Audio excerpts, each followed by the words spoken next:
اور اس میں ایک تو جہاں ہم ایسٹس اور لائبلٹیز لکھتے ہیں اپنی کالم میں، یہ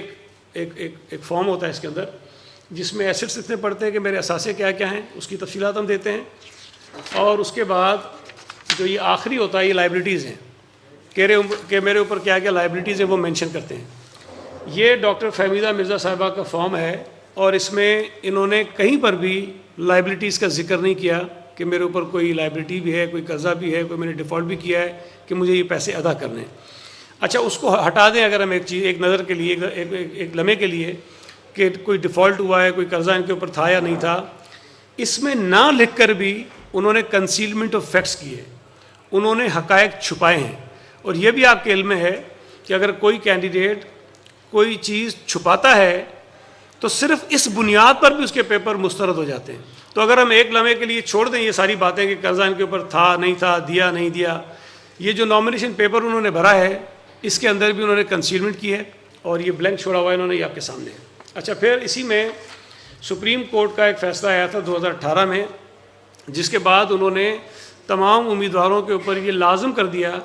کہ ہم نامنیشن فارم کے ساتھ ساتھ یہ ایک ایفیڈیوٹ جمع کرائیں گے۔ اس کے اندر بہت ساری چیزیں ہیں، اپنے وہ ڈیول نیشنلٹی کا بھی ہے، اپنے جو آپ کے 3 سال کے ٹریولز باہر کے ہوتے ہیں وہ لکھنا پڑتا ہے، آپ نے انکم ٹیکس، ایگریکلچر ٹیکس کتنا دیا وہ آپ کو لکھنا پڑتا ہے، وہ ساری چیزیں اس کے اندر موجود ہوتی ہیں۔ لیکن اس میں جو اس کا پوائنٹ بی ہے، بالکل شروع میں لکھا ہوا ہے، بالکل شروع میں، اس میں یہ کہتا ہے no loan for an amount of 2 million rupees اور more is obtained from any bank, financial institution,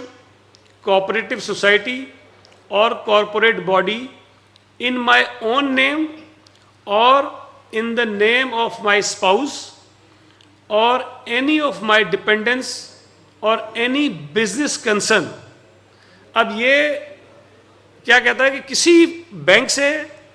کسی فائنینشیل انسٹیٹیوشن سے، کسی کارپوریٹ باڈی سے میں نے یا میرے شوہر نے یا بیوی نے یا میرے ڈپینڈنٹ جو بچے ہیں انہوں نے قرضہ کوئی نہیں لیا، اس کا ڈیفالٹ نہیں کیا، اور ایون اگر بزنس کنسرن ہے تو اس نے بھی نہیں لیا۔ مطلب یہ کہ مرزا شوگر مل تو نہیں کیا نا، تو اگر مرزا شوگر مل کا ہے تب بھی ان کے اوپر آتا ہے، اگر ذوالفقار مرزا کا ہے تب بھی ان کے اوپر آتا ہے، اگر فہمیدہ مرزا کا ہے تب بھی ان کے اوپر آتا ہے۔ تو یہ اس کے اندر واضح طور پر لکھا ہوا ہے، اور یہاں صرف 20 لاکھ کی بات ہے، یہاں جو میں آپ سے بات کر رہا ہوں تقریباً 22 کروڑ روپے کی ہے۔ تو انہوں نے اس فارم کے اندر بھی ایک طرح سے یہ چھپایا اور اس کے اندر انہوں نے نہیں لکھا۔ اب جو خط بھیجا ان کو الیکشن کمیشن نے، جب RO سب کی تفصیلات بھیجتا ہے تو انہوں نے یہ خط بھیجا، اور اس خط میں اوپر تو وہی لکھا ہے کہ جی کیا تفصیلات دی جاتی ہیں، لیکن نیچے لکھا ہے کہ further candidate spouse dependent is also director owner of the following companies having overdue write off amounting to ₹2 million and above for last 1 year۔ اب اس میں جو نام انہوں نے دیے ہیں وہ ان کی والدہ ہیں غالباً بلقیس ظفر مرزا صاحبہ، شاید ذوالفقار مرزا صاحب کی، تو یہ ان کے نام ہے۔ پھر آگے ڈاکٹر فہمیدہ مرزا صاحبہ کا نام ہے، اور یہ دوسری بھی اس میں نام ان کا دیا ہوا ہے، ٹھیک ہے جی، یہ ایک ان کا آ گیا۔ اچھا، انٹرسٹنگلی اس کے بعد 1 جنوری کو جب چھٹی ہے اسٹیٹ بینک آف پاکستان ایک خط جاری کرتا ہے، حالانکہ قرضہ اسٹیٹ بینک کا نہیں ہے، قرضہ تو کسی اور بینک کا ہے،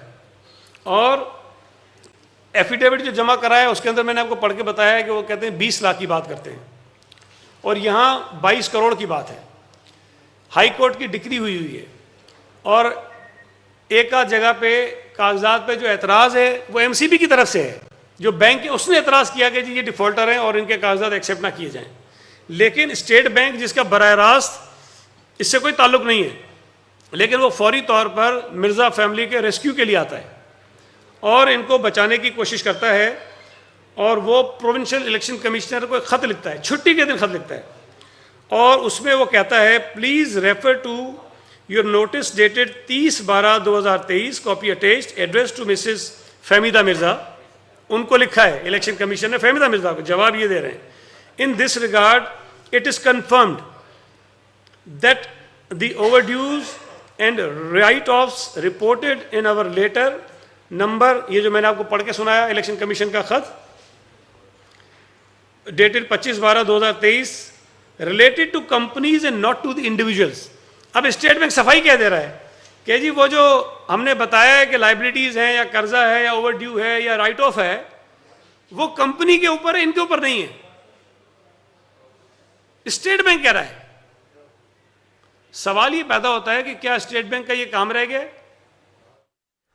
پاکستان پیپلز پارٹی